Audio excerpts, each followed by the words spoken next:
Hello अस्सलाम वालेकुम my YouTube family. आज की मेरी रेसिपी बकरा ईद स्पेशल के सिलसिले में मटन लेग को रोस्ट करने की है। उम्मीद है कि आपको ये रेसिपी पसंद आएगी। अगर पसंद आए तो काइंडली मेरे चैनल को सब्सक्राइब करें, मेरी वीडियो को लाइक करें और कमेंट्स करें। The result was beyond my expectation. It was very tender, juicy and melting in the mouth.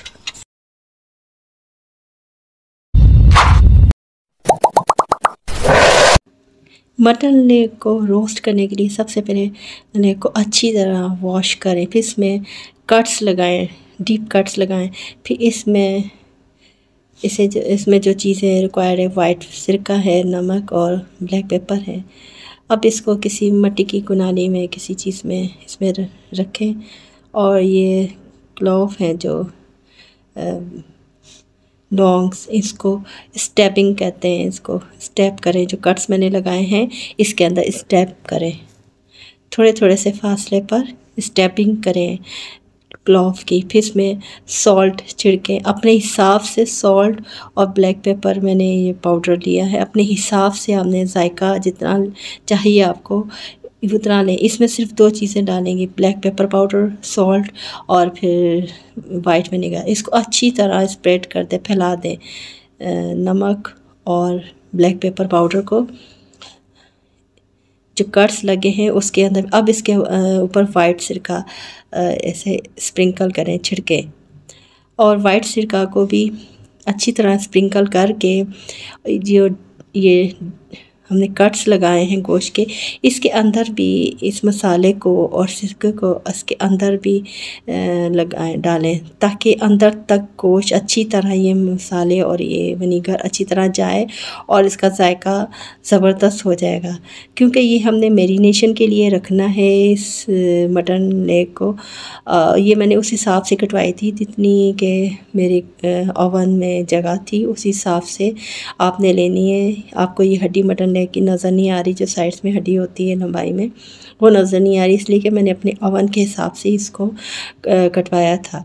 अब अच्छी तरह उसके अंदर विनेगर भी मैंने डाल दिया है, उसके अंदर डिप किया है।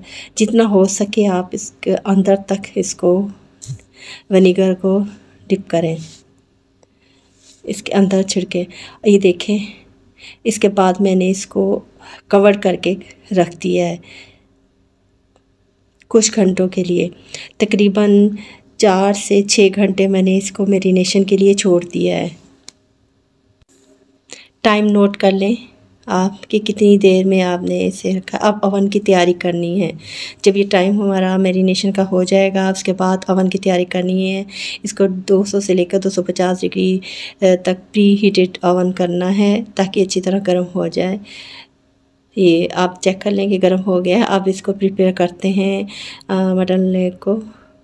देखें ये गर्म हो रहा है, इधर ये गर्म हो रहा है, उस तरफ हम प्रिपरेशन करते हैं मटन लेग को इसके अंदर ओवन में रखने के लिए। ये देखिए बहुत इसका कलर भी चेंज हो गया है, बहुत अच्छी तरह मैरिनेशन हुई है। अब एलुमिनियम फॉयल लेंगे और इसके अंदर ये मटन लेग है जो उसको इस पीस को उसके अंदर ऐसे रख देंगे। एलुमिनियम फॉयल को अच्छी तरह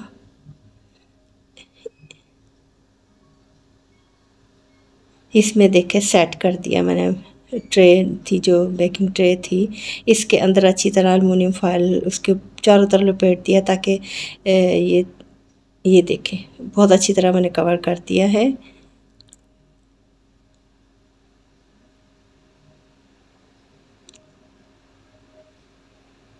नीचे वाली ट्रे को मैंने एलुमिनियम फॉयल लगा दिया ताकि ऊपर से जो जूस गिरेगा ये मटन लेग में से वो नीचे गिरकर ट्रे को वो कर देता है ख़राब। इसलिए मैंने नीचे वाली ट्रे में भी एलुमिनियम फॉयल लपेट दिया है और मटन लेग में भी अच्छी तरह मैंने एलुमिनियम फॉयल लपेट कर इसको टाइम मैंने नोट कर लिया कितना है।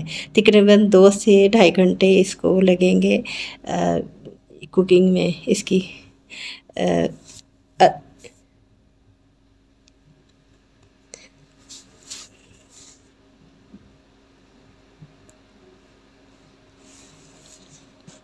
इसे चेक करते हैं। पहले किसी कांटे की से ना सब थोड़ा सा चेक करें, खोल कर देखें कि गल गया है गोश्त। अगर गोश्त गल गया है तो इसे निकाल लें, ट्रे में निकाल लें। अब ये जो ट्रे है इसके ऊपर, बेकिंग ट्रे जो होती है इसके ऊपर ब्रश से ऑयल लगाएं, ऑयलिंग करें, ट्रे में ग्रीसी करें इसे ट्रे को। फिर ये जो मटन लेग हमारी तैयार हो गई है, इसको पूरी का पूरा इसके ऊपर, इसका लिक्विड नहीं डालना है, इसको फिर स्टेबिंग कर दें इस पर क्लॉथ की।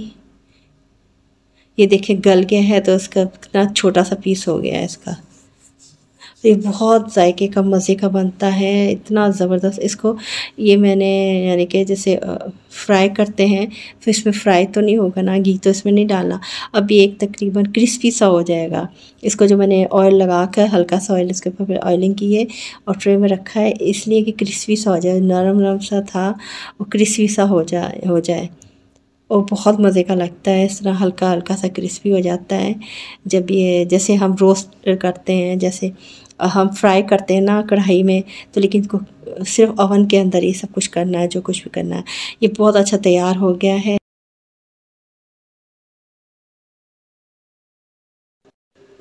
ये इतना मुलायम सॉफ्ट नरम गोश्त तैयार हुआ था कि मुंह में डालते ही ऐसा हुआ जैसे मुंह में फ़ौरन घुल जाता है।